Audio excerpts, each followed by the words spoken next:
আজ বানাবো ঘুগনি, দেখতে থাকো। দিলাম গোটা মশলা, একটু জিরে, একটু গরম মশলা আর একটু দারচিনি দিলাম। তেজপাতা তো আগেই দিয়ে দিয়েছি। এবার দেবো দুটো,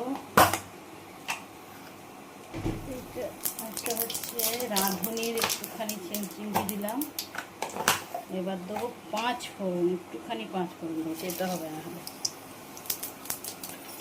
দিয়ে দিলাম 5 ফোড়ন।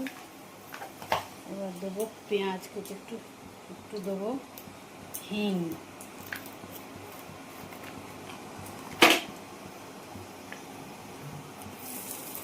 এটা দিলাম একটুখানি হিং। এতে ভাজা ভাজা হয়ে যায়।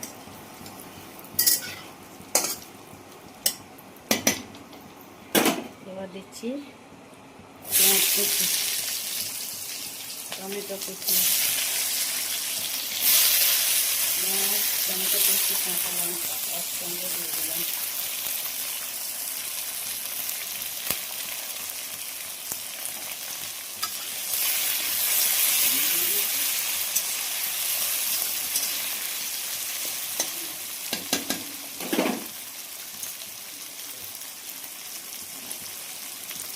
কড়ার নিচের দিকটা স্লিপ হতে হবে।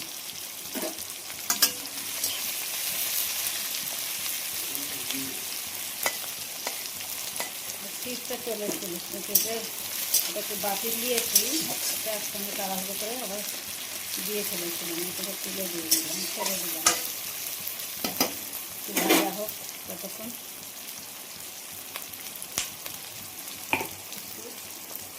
ওদের নুন দেবো, একটুখানি ভাজা হোক। একটু সামান্য নুন দিয়ে দিলাম। আগে ঘুগনির গড়াই সেদ্ধ করার সময় নুন দিয়েছিলাম, এখন অল্প করে নুন দিচ্ছি। টমেটোটা তাড়াতাড়ি নরম হয়ে যাবে, পেঁয়াজটা নরম হয়ে যাবে, এর একটু নুন দিয়ে দিলাম। টমেটো পেঁয়াজটা নরম হয়ে গেছে, দিয়ে দিলাম রসুন বাটা। রসুন আদা একসঙ্গে পেস্ট করা ছিল, রসুনটা দিয়ে দিলাম। নাড়তে থাকবো।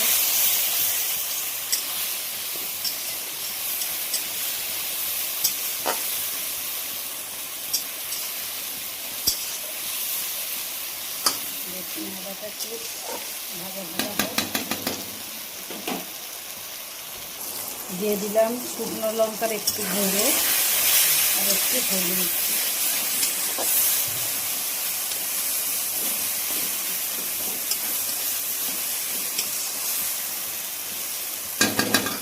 দিলাম একটু কসুরি মেথি, ধনে পাতা নামিয়ে মেথি পাতা দিলাম। ধনে পাতা ভুলে গেছি, এটা সেন্টটা দারুণ হয়।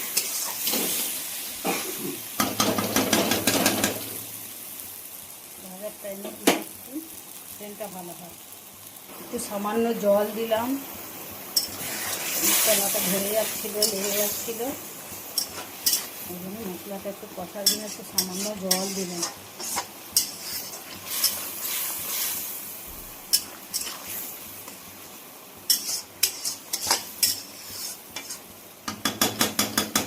মশলাটা তেল ছেড়ে যতক্ষণ না দিচ্ছে ততক্ষণ পর্যন্ত ফুটতে থাকবে। মশলায় তেল ছেড়ে দিয়েছে, ঘুগনির কড়াইটা ঢেলে দিলাম। একটু কড়াইতে বেশি, একটু সিটিটা একটা সিটি বেশি হয়ে গেছে, একটু নরম হয়ে গেছে কড়াইটা। 2-3 জায়গায় 4টে সিটি হয়ে গেছে, একটু নরম হয়ে গেছে। আস্তে আস্তে করে নাড়তে হবে, নাহলে ঘেঁটে যাবে একদম।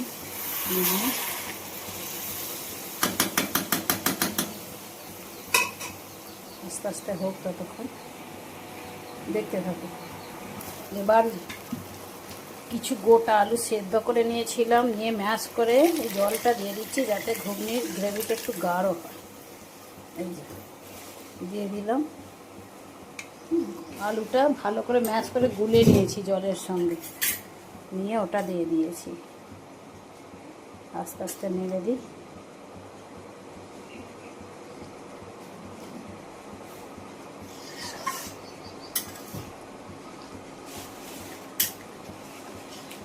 নিচেতে যাতে না লেগে যায়।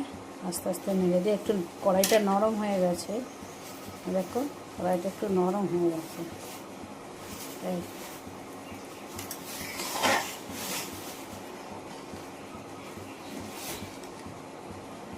দিয়ে দিলাম সব কিছু, নুনও দেওয়া হয়ে গেছে, ঝালও দিয়েছি, কাঁচা লঙ্কা দিয়েছি, আবার শুকনো লঙ্কা একটু কালার হওয়ার জন্য দিয়েছি। ঘুগনি মোটামুটি দেওয়া হয়ে গেল সব। এবার ভালো করে ফুটিয়ে একটু গরম মশলা দিয়ে নামিয়ে নেব।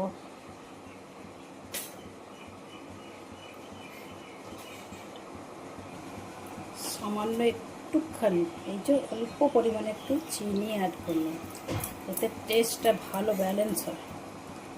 সব কিছু দেওয়া আছে তো, এর সঙ্গে সামান্য একটু মিষ্টি অ্যাড করলে টেস্টটা সুন্দর হয়ে যায়। ওই জন্য একটু সামান্য করে 1 চামচ মতো চিনি দিলাম। 1 চামচের কম হবে মনে হয়, তোমরা 1 চামচও দিতে পারো, কোনো অসুবিধা নেই। কিন্তু একটু হালকা চিনি দিলে মিষ্টিটা হবে না, কিন্তু টেস্টটা দারুণ হবে।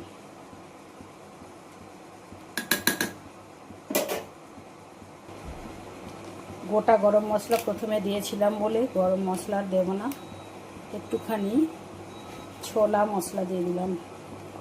একটু চাট মশলার মতো ছোলা মশলা পাওয়া যায়, বাজারে রেডিমেড পাওয়া যায়, ছোলা মশলাটা দিয়ে দিলাম, আরও সুন্দর টেস্ট হবে।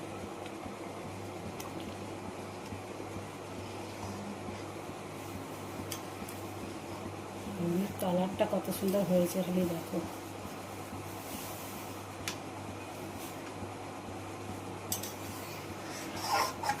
দেখলেই খেতে ইচ্ছা করবে।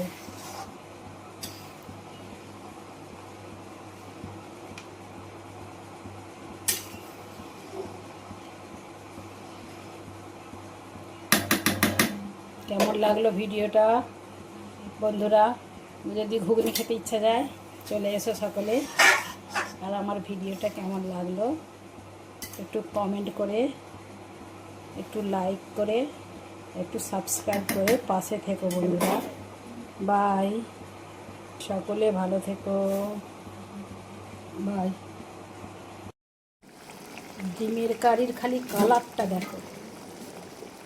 ডিমগুলোকে আগে সেদ্ধ করে নিয়েছি, তারপর তেলের উপরে একটু ভেজে নিয়েছি, তারপরেতে আদা রসুন পেঁয়াজ ভালো করে মাংসর মতো করে কষে দিয়েছি, দিয়ে লঙ্কা হলুদ দিয়ে এটাকে এখন ফোটাচ্ছি।